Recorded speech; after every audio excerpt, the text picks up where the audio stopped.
Buenas tardes. Nosotros venimos a exponerles lo que es el método lógico, una de las ramas del método científico.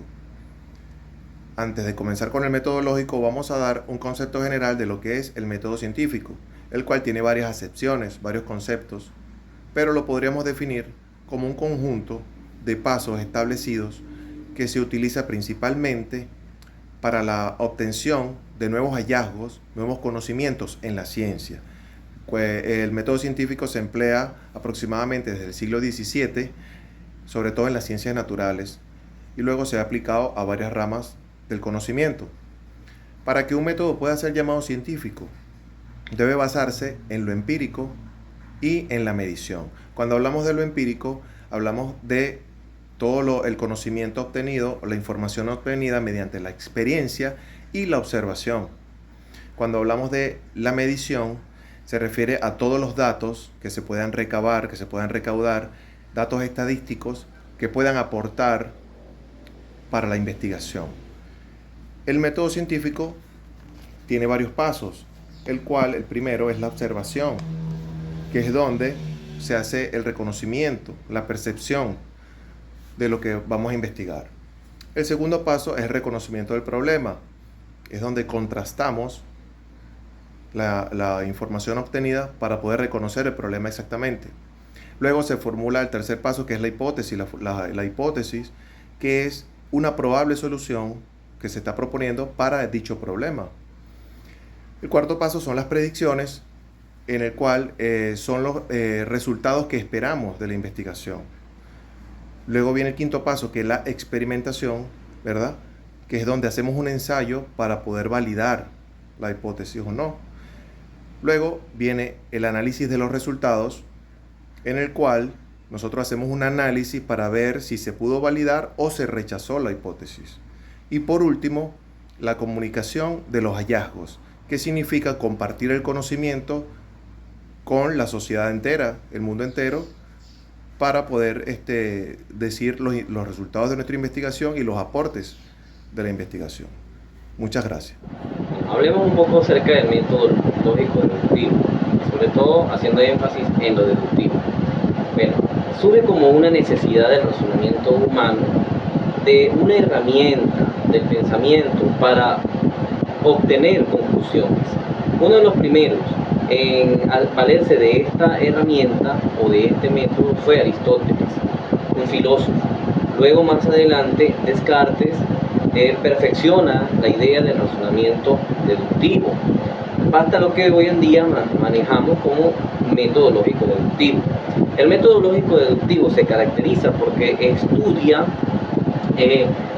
desde lo general hasta lo particular. En pocas palabras, estudiamos premisas para obtener una conclusión. Las premisas son como el enunciado de un ejercicio matemático. Aunque esto tiene orígenes en pensamientos filosóficos, se convierte en una herramienta brillante para la ciencia, como la matemática, así como otras ciencias. Pero, centrándonos y volviendo al tema, el método lógico deductivo nos ayuda para que obtengamos, por medio de las premisas, una conclusión. Y una premisa es como el enunciado de un ejercicio. Y podemos decir que si las premisas son correctas, la conclusión será también correcta. Para eso yo quiero utilizar un pequeño ejemplo. Recordando lo que es el juego de las cartas de memoria, podemos decir, según las premisas que tenemos, escuchemos el enunciado. Tenemos dos parejas de cartas. Serían entonces 4 cartas. 1, 2, 3 y 4 cartas. Entonces, de las cuales 2 son con el símbolo X y 1 y 2 deberían ser iguales, pero solamente tenemos un círculo, que la otra es un círculo. A través de las premisas podemos nosotros llegar a la conclusión o deducir que si estas dos son X y este es un círculo, por lógica deductiva podemos decir que la que falta, la restante, entonces sería un círculo también. Entonces, Podemos decir que la lógica deductiva nos lleva a esta conclusión, desde analizar las premisas en términos generales hasta llegar a una particularidad, o sea, una conclusión. También como ejemplo se puede mencionar de que todas las personas españolas hablan español. Digamos que yo tengo a mi amigo Juan y mi amigo Juan es español. Por lo tanto, puedo pensar, mi amigo es español y también habla. Entonces, como conclusión, puedo decir que mi amigo Juan habla español. El método deductivo es un proceso lógico que se utiliza para llegar a utilizar en una conclusión a partir de premisas o afirmaciones precisas. Existen dos formas de aplicar este método: el deductivo directo y el deductivo indirecto. El método deductivo directo, también conocido como de conclusión inmediata, es aquel en el que la conclusión se deriva directamente de las premisas o afirmaciones previas.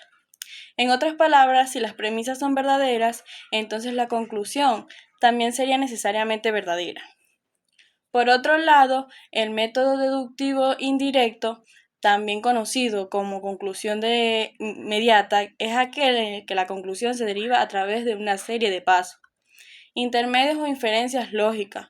En este caso se establecen varias premisas y se realizan pasos lógicos para llegar a la conclusión final. Ambos métodos tienen su utilidad en diferentes contextos. El deductivo directo es más útil cuando se dispone de premisas claras y evidentes y busca llegar a una conclusión inmediata. Por otro lado, el deductivo indirecto es más útil cuando las premisas no son tan evidentes y se requiere de un razonamiento más complejo. Mi nombre es Orlando Pacheco, voy a hablar sobre el método inductivo. El método inductivo es un proceso de razonamiento que se basa en la observación y experimentación de casos específicos para llegar a conclusiones generales. Para ello se recolectan datos, se analizan y se buscan posibles patrones o tendencias. A partir de estos patrones o tendencias se llega a una conclusión general. ¿Cuáles son las características del método inductivo? Primero, observación empírica del objeto de interés. Segundo, va de lo particular a lo general. Parte de la observación de casos específicos para llegar a conclusiones generales. Tercero, flexibilidad. Se adapta a los datos. Si los nuevos datos observados no concuerdan con la teoría, esta puede ser modificada o rechazada. Cuarto, probabilístico. Las conclusiones generales se basan en la probabilidad de que puedan ser utilizadas en casos similares. ¿Cuáles son los pasos del método inductivo? Primero, observar el objeto de interés para obtener información. Segundo, establecer posibles o patrones o tendencias. Y tercero, crear una teoría o conclusión generalizadora. El método inductivo se divide en método de inducción completa y método de inducción incompleta. El método de inducción completa nos permite inferir o suponer conclusiones de cierto problema haciendo el estudio de todos los elementos que forman parte del mismo. Este método solo es posible conociendo con exactitud todos los elementos que forman parte del problema. Muchas gracias. Mi nombre es Jocelyn Rodríguez y yo les voy a hablar. Voy a continuar con la explicación de lo que mis compañeros han venido abordando. En mi caso, pues yo voy a hablarles un poco de lo que es el método lógico por inducción incompleta. Este básicamente se da cuando los elementos del objeto de investigación no pueden ser estudiados o no pueden ser enumerados en su totalidad.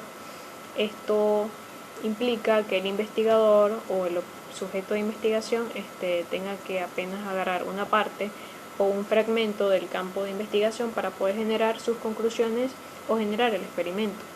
Este a su vez se divide en método de inducción por simple enumeración o conclusión probable y por otro lado también como inducción científica.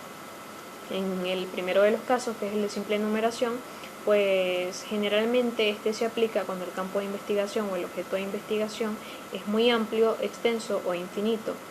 En este sentido, pues básicamente trabaja de una manera bastante limitada, pero sus premisas suelen ser comprobables o suelen ser probables. Esto sirve como base o son necesarias para generar subsiguientes demostraciones. En el otro caso que mencioné, pues que es básicamente la inducción científica, pues este tipo de razonamiento, digamos que es bastante productivo, ya que apoya la conclusión o apoya las conclusiones, pero no garantiza su veracidad. Este requiere ir de lo particular a lo general, pero no puede ser verificado en su totalidad, no es comprobable o no siempre tiene que ser positivo o veraz. En este sentido, pues para el mundo científico suele ser bastante productivo o es bienvenido en el mundo científico, ya que ofrece creatividad e innovación y puede ayudar a generar nuevas conclusiones.